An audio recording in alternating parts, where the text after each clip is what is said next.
Dando continuidade aos vídeos sobre o livro do Chesterton, O Homem Eterno, nesse vídeo eu vou comentar sobre os capítulos 2 e 3, que são Professores Universitários e Homens Pré-Históricos e a Antiguidade da Civilização.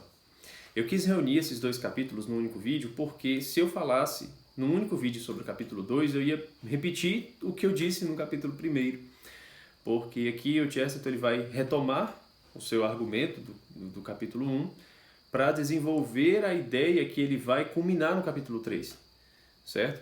Então esses 3 capítulos são uma espécie de preâmbulo para o que ele vai falar nos capítulos seguintes, que os capítulos 4 e 5 são o centro da primeira parte do livro. São uns capítulos assim magníficos que me fizeram ver que esse é um grande livro de simbólica, tá? E é a grande razão de eu estar fazendo esses vídeos aqui, tá? Capítulo 4, Deus e Religião Comparada, e capítulo 5, O Homem e as Mitologias. Tanto que eu vou dedicar um único vídeo para cada um desses capítulos, tá?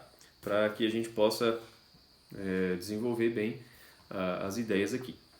Então, o que o Chesterton ele vai falar no capítulo 2? Qual é o argumento que ele repete? Ele volta a falar do homem pré-histórico e das pinturas rupestres, tá? Para dizer que uma frase dele aqui da página 49, a civilização humana é mais antiga que os registros humanos, tá? E para dizer isso, ele vai aqui levantar alguns argumentos de historiadores, de arqueólogos, pesquisadores, né, que dizem, né, por exemplo, né, tem até uma frase de uma pessoa que ele cita aqui, né, uma pessoa indignada, mas os homens pré-históricos não usavam nem roupa, né, mas como que a gente pode afirmar, diz o Chesterton, né, que eles não usavam roupas, né, porque a gente só encontra fósseis deles, né, ou vocês, historiadores, queriam, diz o Chesterton, né, que a gente encontrasse também o vestígio de uma roupa lá, né, junto com os fósseis. Que tecido é esse que vai durar milhares de anos, né, junto ali com os fósseis dos homens pré-históricos para comprovar que eles usavam roupa? Né? Então não tem tecido que resista. Se eles usavam ou não roupa, não dá para a gente saber. Não tem como a gente saber, porque nenhum tecido iria resistir tanto tempo assim. Tá? Não tem como a gente saber se eles usavam roupas ou não. Né? Não tem como afirmar.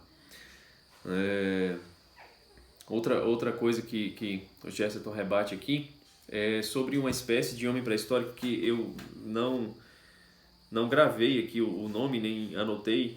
O nome do personagem, do que é tido como um elo perdido, eu não vou encontrar aqui rápido não. Tá, procurem aí fósseis do elo perdido, né? Fósseis de homem pré-histórico, que vocês vão encontrar uma foto do crânio, de um fêmur e de um dente, que foram encontrados relativamente próximos um do outro por alguns arqueólogos, né? E não é o crânio inteiro, é só a parte superior assim do crânio, e parece que tem as ondulações assim dos olhos, mas só daqui para cima, né? Um fêmur, um grandão, e um dente. E aí atribuíram ao mesmo ser. Tá? E são meio que desproporcionais, parecidos, porém desproporcionais aos que nós conhecemos hoje dos seres humanos normais. E aí eles atribuem esses 3 fósseis a um único ser, que é o tal do elo perdido, que faz com que o homem pré-histórico, tal como alguns historiadores descrevem, seja verdade. Tá?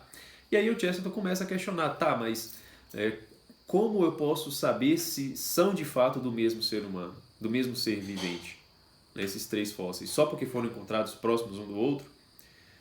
Né? E como que eu posso saber de que tipo de animal era, que tipo de ser era, como que era esse ser, sendo que o crânio, né, não tem nem todo o crânio para a gente, né, saber de fato como é que era.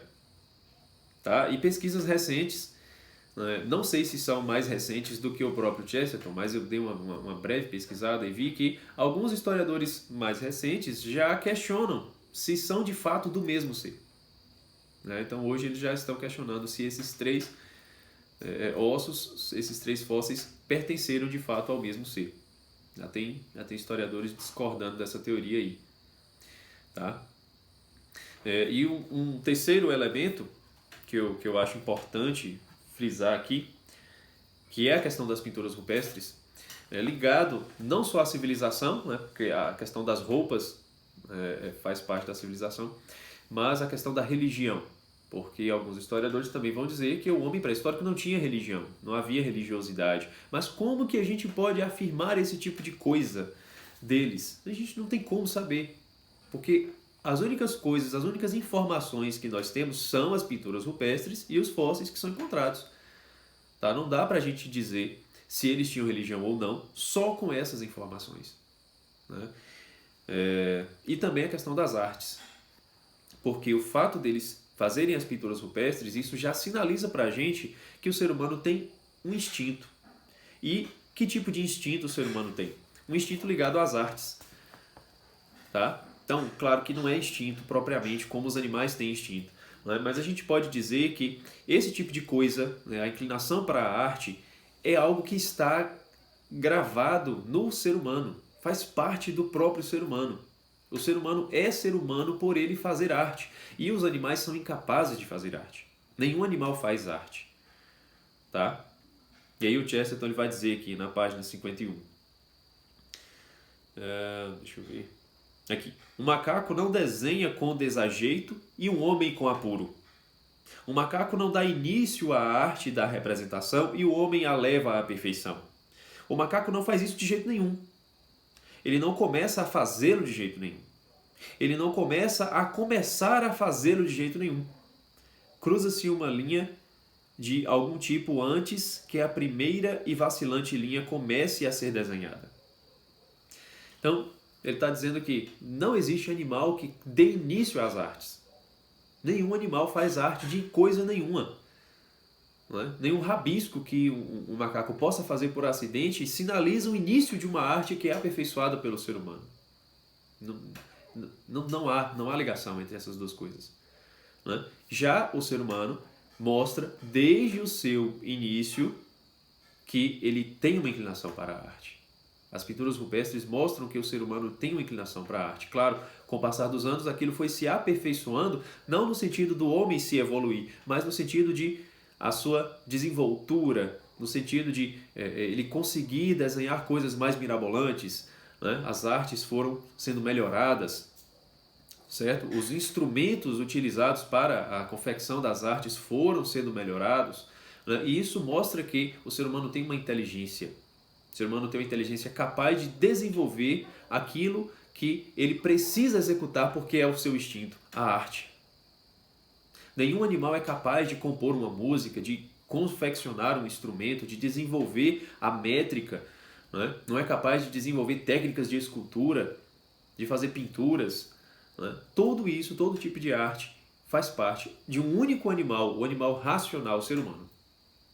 Só ele é capaz de criar arte e desenvolver métodos para que a sua arte seja ainda melhor, ainda mais perfeita, ainda mais bem feita. Só o ser humano. Então nós temos aqui coisas que fazem parte do instinto do ser humano, que o Chesterton está sinalizando. A arte, que já ficou mais clara, né? A religião, que a gente vai ver no próximo vídeo, no capítulo 4, e a civilização, que é o que eu vou tocar a partir de agora.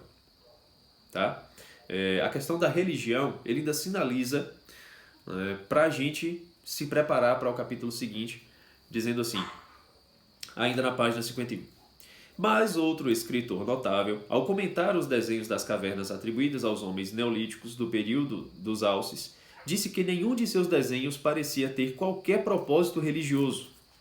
E ele parecia quase inferir que eles não tinham nenhuma religião. Mal consigo imaginar uma linha de argumentação mais débil que esta, que reconstrói os mais íntimos estados de ânimo da mente pré-histórica, a partir do fato de que alguém que garantujou uns poucos bosquejos numa rocha, com qual motivo não sabemos, com que propósito não sabemos, segundo que hábitos ou convenções não sabemos, pode talvez ter achado mais fácil desenhar alces do que desenhar religião. Ele pode tê-lo desenhado porque era um símbolo religioso. Preste atenção nisso aqui, eu vou até voltar. ele pode tê-lo desenhado porque era um símbolo religioso. Ele pode ter desenhado tudo, exceto o seu símbolo religioso. Ele pode ter desenhado o seu verdadeiro símbolo religioso em algum outro lugar, ou este pode ter sido deliberadamente destruído quando desenhado. Ele pode ter feito ou não ter feito meio milhão de coisas. Mas, em qualquer caso, é um tremendo salto lógico inferir que ele não tinha nenhum símbolo religioso, ou mesmo inferir que, por não ter nenhum símbolo religioso, ele não tivesse religião alguma. Mais uma vez, as informações que nós temos não são suficientes para dizer que o homem pré-histórico tinha religião ou não. Porque a religiosidade é algo que faz parte do instinto do ser humano. Todas as civilizações de que nós temos notícia, e aqui a gente já entra no capítulo 3, a antiguidade da civilização, né?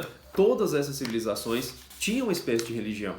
Tá, tudo bem que a gente que é cristão, né? Se você é cristão católico, protestante, qualquer coisa que vale, né? Você sabe que existe um progresso, um desenvolvimento aí na religiosidade do mundo, né? Porque no princípio as diversas civilizações cultuavam as forças cósmicas, as forças da natureza. E aí vem a revelação, né, onde Deus fala, peraí, essas forças realmente existem, mas não são deuses, tá? Deus sou eu. Né? Mas houve um progresso na própria revelação. Né? Se a gente for pegar lá o livro do Gênesis, né, quando Deus se manifesta a Abraão, o que Deus faz? Deus destrói os deuses pagãos? Não. Deus fala que, Abraão, você vai adorar só a mim. Beleza? Então, ainda não é o fim do politeísmo. Ainda não é o fim. Não é o fim dos deuses pagãos. Em Abraão, Deus se revela para que Abraão esqueça os outros deuses e se preocupe apenas com um. Em Moisés, que haverá uma revelação do tipo de queda, de guerra contra os outros deuses. E Deus falando, olha, esses outros deuses são falsos deuses. Aí sim, já houve um salto, né, de um único Deus contra os outros deuses, e agora um único Deus verdadeiro e todos os outros são falsos. Até um outro salto em Jesus Cristo, quando o Verbo se faz carne, né, quando Deus caminha conosco. Tá? Então, isso aí é para quem é cristão católico, já sabe disso, já sabe desse progresso. Né? Mas antes havia um instinto. Aquilo que o catecismo da Igreja Católica vai dizer que o homem é capax Dei, o homem é capaz de Deus. Então existe um instinto no ser humano de buscar uma transcendência, de ver que existe algo superior à matéria das coisas. Existem forças que governam, né, o mundo, a natureza, né, forças que criaram a sua inteligência. Porque a inteligência do ser humano não está presente no mundo material, está no mundo espiritual. Né? Então o ser humano ele tem consciência disso, isso faz parte do ser humano. Como dizer que o homem pré-histórico não tinha religião? Não dá pra gente saber, não dá pra gente afirmar isso, porque as informações, os símbolos que estão desenhados nas cavernas, né, disse o Chesterton, podem ser símbolos religiosos, podem não ser símbolos religiosos, tá? Podem ser os únicos símbolos religiosos e eles desenharam porque era a sua forma de religião, ou eles podem ter desenhado porque era a única forma deles desenharem algo que não era religião. Enfim, não dá pra gente saber. Né? Então, no capítulo seguinte, ele vai se utilizar de duas civilizações antigas para dizer que a civilização, o ato de viver em civilização, também é um instinto no ser humano. Também é um instinto. Tá? Então, a arte, a religião e a civilização. Por quê? A civilização também é um instinto. Né? Eu estou aqui com os segredos do Egito e aqui no iniciozinho é algo interessante para nós. Por volta de 3.300 a.C., um número considerável de pessoas já vivia ao longo de uma faixa de cerca de 500 quilômetros no Baixo Nilo, em aldeias e povoados próximos uns dos outros. Aqui a gente está falando do início da civilização egípcia. As pessoas organizavam-se em clãs. Esses egípcios primitivos construíram barcos de junco, trabalhavam a pedra e usavam o cobre, transformando-o em utensílios para o uso diário. Tá, aqui já é o suficiente para a gente.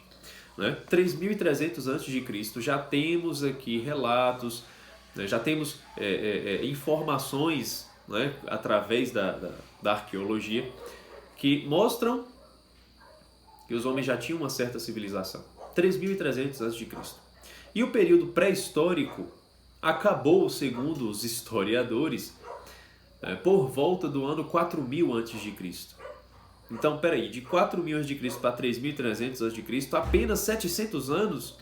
700 anos é muito pouco para o homem dar um salto gigantesco de um homem que andava nu, não civilizado, sem religião, para um homem totalmente civilizado, com religião e que veste roupas. E não são roupas qualquer, não são qualquer tipo de roupa, né? São roupas belíssimas, roupas bem feitas, porque quando a gente imagina, a gente fala Egito, né? Quais são as imagens que você se recorda? Né? O que sai aí da sua memória? Né? E o que a gente pesquisa na internet? Né? Olha o tipo de coisa, né? Aqui na capa do livro. São coisas muito bem feitas, roupas muito bem feitas. Então, em 700 anos, houve uma revolução no ser humano. Né? Não foi uma evolução, não pode ser uma evolução em 700 anos, foi uma revolução, né? Para os tipos de roupa egípcia, para o tipo de religião egípcia, porque apesar de não termos muitos documentos escritos sobre esse período, nós temos muitas informações que estão dadas no próprio Egito, nas pirâmides, certo?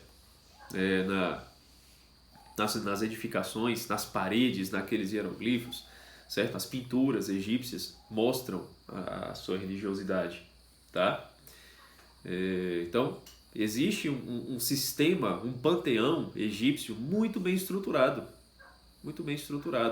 né? Então, a mitologia egípcia ela é muito bem estruturada, tá? Então, roupa, religião e a civilização. Né? O faraó que governa, tem os súditos, tem os escravos, tem as esposas e tal. Então é uma civilização.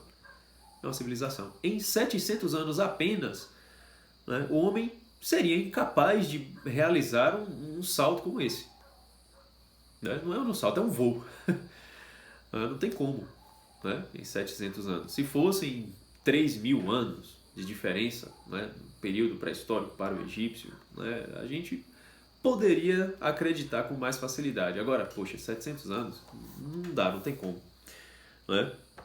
E aí o Chesterton ele vai falar sobre isso, não sobre essas datas, né, que eu trouxe essa informação aqui, mas sobre essa questão da civilização egípcia ser muito antiga e muito bem desenvolvida, muito bem estruturada, tá? Então é fato que uma inteligência humana que já estava em germe no homem pré-histórico foi se desenvolvendo, tá? Não evoluindo, mas foi desenvolvendo, porque se ele precisa pintar, poxa, tá legal, mas dá para pintar melhor. Então vou desenvolver técnicas até chegar nas pinturas egípcias.